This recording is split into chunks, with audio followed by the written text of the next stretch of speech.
the river's edge. We're standing in front of the Cheetah Survival Center, and we're here for the preview of our cheetah family group. Bingwa, the mother, with her 8 cubs, and this birth is really significant for 2 reasons. One is the fact that this is the first time in the zoo's history that a female has given birth to 8 cubs, and secondly, because this birth actually represents an important addition to the cheetah population here in North America. In fact, what Bingwa has done, the mother, she is the first female in over 400 litters to successfully rear a litter of 8 cubs. In all of the United States?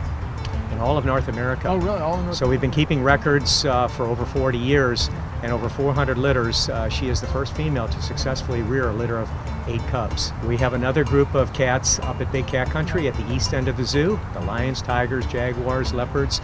The cheetahs were originally located at the west end of the zoo because of their behavior. We know that in the wild in Africa that cheetahs are oftentimes intimidated. They're actually predated on by the lions, hyenas, other large carnivores. So we purposely designed and built this facility here at the west end of the zoo so the cheetahs would have a little more seclusion and privacy.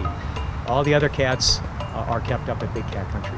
We have 8 cubs. 8. We have 3 males and we have 5 females, and they will stay here until they're at least 18 months, between 18 months and 24 months. That's the period that they would stay with their mother until they would disperse in the wild.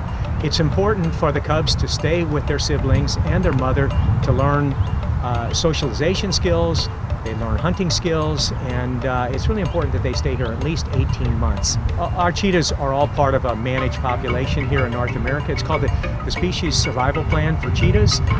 Each year we do what's called a master plan, where we look at all the individuals in the population, and then based on their genetics and demographics, we'll make recommendations for transfers and breedings.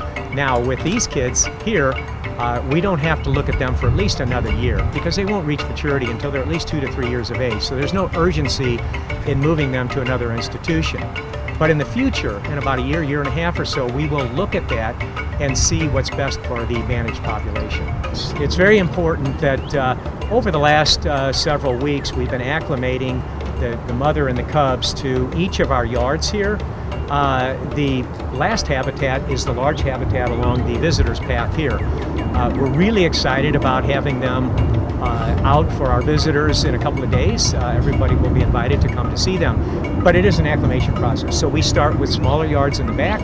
If we feel that they're doing well and those yards are acclimating, then we graduate them to more yards, multiple yards, and then ultimately out into the large habitat here along our visitor pathway. And she is the only female in almost 440 litters to do what she's doing. These cubs now are 5 months old. We will continue to monitor them closely, but so far they're doing really well. She's been very attentive. She's been an excellent mother. Worldwide, she's only one of 2 cheetahs in the world to successfully rear. It's what I've been able to find in the documented records.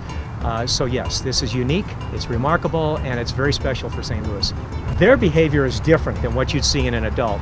As they get older, they become more sedentary, and when they're young, they're active, they're energetic, they're playing, chasing. That's really important for them to develop these skills that they'll use when they become adults. So what you're going to see is a lot of movement, chasing, playing. Even the mother, even Bingwa, is very playful because she's, again, she's teaching them skills that they would use when they become adults. What's most important, I think, is the fact that this is a significant addition to the managed cheetah population here in North America. The population that we have actually is a genetic reserve for the counterpart cheetahs in the wild. It's really important that we maintain this genetic reserve because we know what's happening to cheetahs in the wild. Cheetahs in the wild today are considered vulnerable. There are threats, including poaching. Cheetahs are trapped, they're persecuted in the wild, and oftentimes it's because of the conflict between carnivores like cheetahs and the local people, the pastoralists that have livestock. Cheetahs can and do prey on livestock, so sometimes they're trapped, sometimes they're removed. And that's why it's important that we maintain this population here in North America.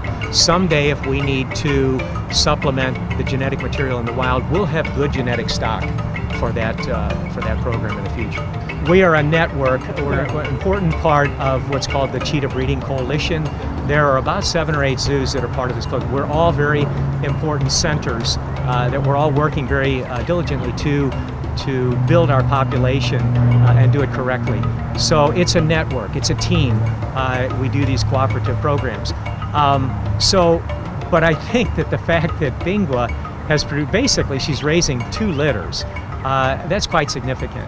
And then someday, hopefully, these kids will then be dispersed to other zoos, they'll be paired with other individuals, and they will continue to contribute to that genetic reserve.